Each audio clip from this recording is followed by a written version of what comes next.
С 8 по 11 декабря 2011 года в городе Москве прошла молодежная историко-культурная сессия СНГ-2011. Организаторами встречи выступили Межгосударственный фонд гуманитарного сотрудничества и Совет по делам молодежи стран Содружества. Встреча была посвящена проводимому в странах Содружества году историко-культурного наследия, 20-летию основания СНГ. В Москву приехали наиболее активные участники проектов, которые прошли в рамках Года историко-культурного наследия. В проекте приняли участие 140 представителей от 11 государств – Азербайджанской республики, Республики Армения, Республики Беларусь, Российской Федерации, Украины и других. Микс СНГ-2011 посвящена Году историко-культурного наследия в СНГ и призвана отразить тему вовлечения молодежи в деятельность по сохранению и приумножению культурного наследия. Мне выпала честь огласить приветствие президента Российской Федерации участникам и гостям молодежной историко-культурной сессии СНГ-2011. Уважаемые друзья, приветствую вас в Москве и поздравляю с открытием второй молодежной сессии. Она посвящена 20-летию образования Содружества и проводится в рамках Года историко-культурного наследия при поддержке Межгосударственного фонда гуманитарного сотрудничества СНГ. Молодым творческим деятелям, среди которых лауреаты премии Содружества дебютов и победители различных конкурсов, предстоит обсудить актуальные вопросы сохранения и популяризации богатого культурного достояния наших народов. Важно, чтобы молодые историки, археологи, реставраторы и журналисты имели возможность обмениваться профессиональным опытом, реализовывать совместные проекты, обогащая традиционные исторические связи наших государств современным содержанием. В этом году были разработаны проекты межгосударственной программы «Культурные столицы» Содружества. Они нынче в декабре заканчивают и Ульяновск, и Гомель. Был разработан проект положения о Центре сохранения всемирного культурного наследия государств-участников СНГ. Был разработан план мероприятий на 2012-2013 годы по реализации стратегии международного молодежного сотрудничества на период до 2020 года. Разработана концепция сотрудничества в сфере культуры, соглашение о создании Совета по сотрудничеству в области фундаментальной науки. На 2020 году мы создали этот совет. Заметным событием стало прошедшее 21-22 октября в Киеве 6-й форум творческой и научной интеллигенции на тему историко-культурного наследия государств, участников СНГ, общее достояние и ресурсы устойчивого развития. Я как зампред Государственной Думы курирую и культуру, и спорт одновременно, и молодежь, и образование. Для меня это важно, что это единое целое, и единое целое для наших стран, потому что вот сейчас образуется Евразийский союз, и на самом начале находится. И я думаю, что именно на молодежь здесь большая надежда, потому что у нас одно действительно историко-культурное пространство. В рамках поисковых экспедиций Международной вахты памяти стран Содружества 2011 в Витебской области Республики Беларусь обнаружено место гибели самолета Ил-2. Поисковики подняли останки самолета и отправили его на экспертизу. Как только что-то будет известно, мы, разумеется, и об этом сообщим тоже. Кроме того, в этом году во время проведения зимней сессии Парламентской ассамблеи Совета Европы, Российской парламентской делегации и Общественной палаты Российской Федерации при поддержке Межгосударственного фонда и Минспорттуризма России прошла выставка «Никогда более», так она называлась, посвященная 65-летию Победы во Второй мировой войне.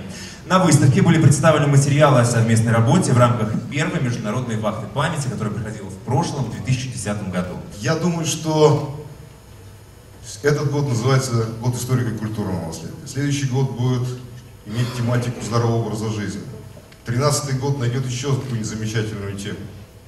Неважно, по какой именно дороге мы идем, главное, куда мы идем. А идем мы вместе для того, чтобы мы, будущее поколение, гордились нашей общей историей, общей культурой. И мы, смотря друг на друга, говорили: здесь живут наши друзья, здесь живут наши коллеги. Вот в моем родном городе Кирове мы уже в течение 15 лет проводим детско-юношеские циолковские чтения.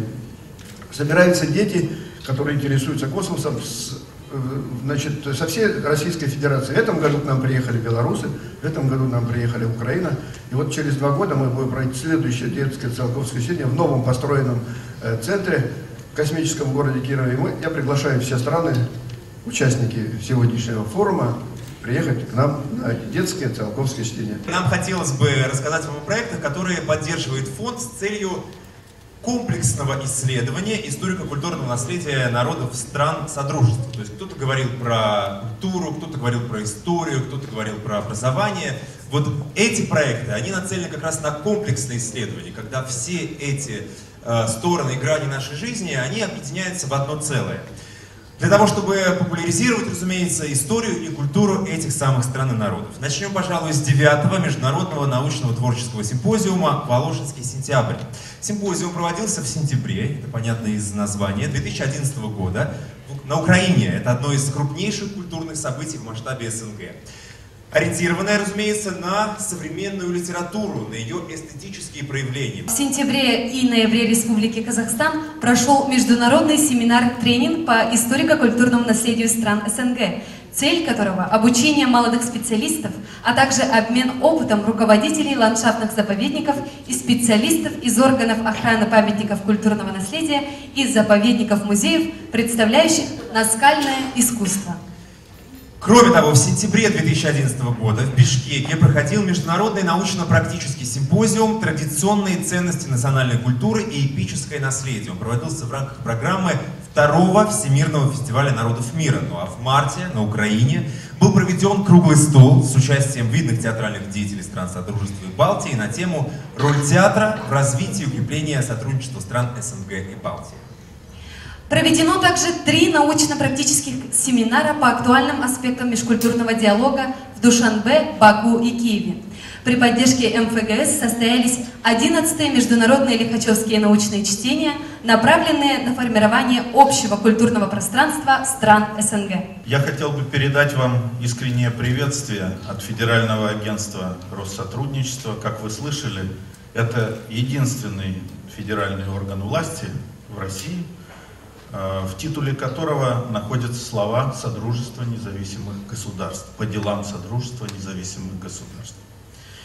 И это действительно так. Федеральное агентство, хотя это и самый молодой федеральный орган власти из всех существующих в России, активно включено в культурно-гуманитарную деятельность, в работу по проведению различных мероприятий и сотрудничеству с МФГС. Да, история наших народов такова, что мы долгие века, наши народы, лидеры наших народов создавали единое государство, которое существовало несколько веков. Политтехнологи современные долго работали над тем, чтобы это пространство более не существовало. Кстати, слово «культура», по-гречески «политизмос», означает еще и «цивилизация». Мы все с вами принадлежим к единой цивилизации. И мы себя чувствуем частью этой единой цивилизации. Так вот, если вы почитаете серьезные книги разработчиков различных теорий, то, конечно же, акцент направлен на то, чтобы этой цивилизации как единой более не было. Мы с вами работаем абсолютно в другом направлении, потому что, если вспомним древнюю мудрость, тот, кто не знает своей истории, не имеет будущего. Тезис о том, что культура — это важнейший ресурс территориального развития, развития общества в целом, ресурс межгосударственного общения, этот тезис стал уже в мировом общественном сознании аксиомой. Понимаем мы теперь тоже это. И вот в этом контексте важным, мне кажется, достижением последних лет стало появление, проявление в разных видах таких общественных, конструктивных инициатив, в том числе в области культуры, и которые, как правило, возникают в молодежной среде. Это и различные инициативы, объединения по выявлению, описанию и сохранению культурного наследия. Это различные объединения молодых поэтов, художников, других творчески активных людей. Это разные волонтерские проекты. Отрадно то, что часто эти проекты поддерживаются государством, а тогда и инициируются государством. Они важны, эти проекты, не только для самих молодых людей, которые в этом принимают участие, но и для тех регионов, в которых они возникают и реализуются. как проекты, которые стимулируют развитие этих регионов, увеличивают занятость населения, да, так сказать, там привлекают туризм, развивают туризм, региональный туризм, и в конце концов мотивируют патриотические чувства населения. Стоит отметить, что работа с молодежью для государств-участников СНГ имеет приоритетный характер, и она направлена на развитие и реализацию интеллектуального потенциала современной молодежи, поощрение ее активности в общественной жизни, готовности к взаимному полезному деловому общению и плодотворному сотрудничеству. Как вам известно, для координации деятельности работы в сфере молодежи еще в 2005 году на основе соответствующего соглашения в структуре исполнительного комитета СНГ был создан Совет по делам молодежи. На сцену приглашается победительница в номинации «Созвездие талантов», директор исполнительной дирекции фестиваля «Российская студенческая весна» Анастасия Махнакова. Ваши аплодисменты! Как бескрайнее оно, притяжение земли, притяжение полей и печальных роки всех дорог, по которым мы в детстве прошли, и дорог, по которым пройти предстоит. Там горы высокие, там степи бескрайние, там ветры летят по проселкам пыля.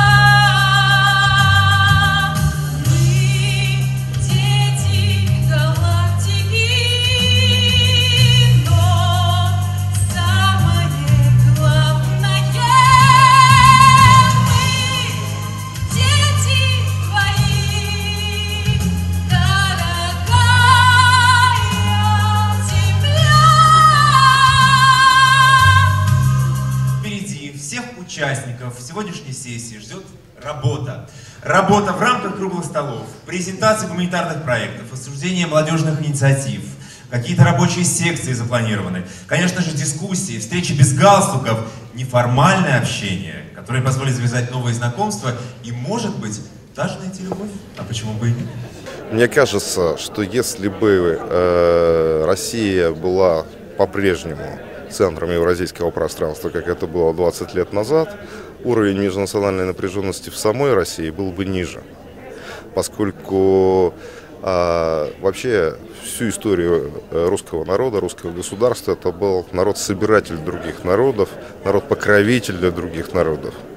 И вот эти форумы, которые мы проводим, гуманитарные именно форумы, они связаны с тем, что можно на высочайшем уровне подписать самые важные, самые лучшие документы по интеграции в политической, экономической и военной области. Но если сами люди, сами народы не будут испытывать желание и потребности общаться друг с другом и жить вместе, то эта схема не будет работать, как показывает практика. Если посмотреть, как развивались все успешные интеграционные объединения, Меркосур в Южной Америке, Евросоюз в Европе, они развивались прежде всего через контакты людей. Создавались гражданские сети с соответствующим названием этого интеграционного объединения. Я надеюсь, что вот этот форум положит начало большой молодежной сети в странах Содружества независимых государств, которые будут способствовать евразийской интеграции и, разумеется, развитию межнациональных отношений в каждой из наших стран.